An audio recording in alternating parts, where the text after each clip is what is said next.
Yaxşı oyun uyuşturup atatın ki 60 kilogramız teke soyup verdi.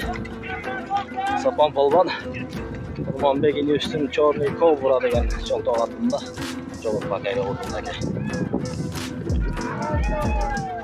Ko'chingdan Aqlbek.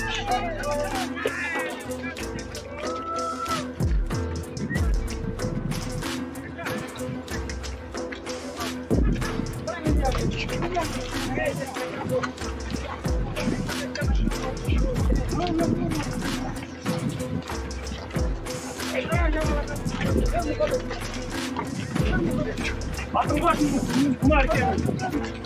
Hadi be. Andaçı mı kame? Tamam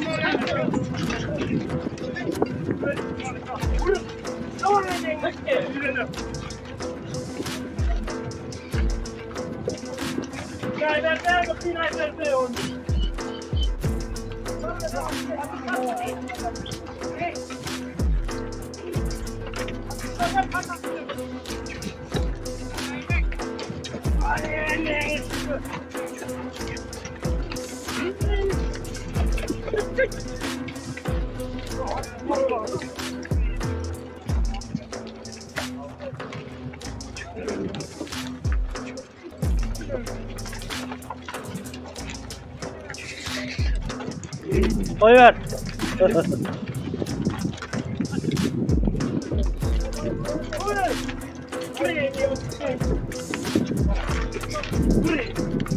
Tüstep dur, çapça tüstep dur.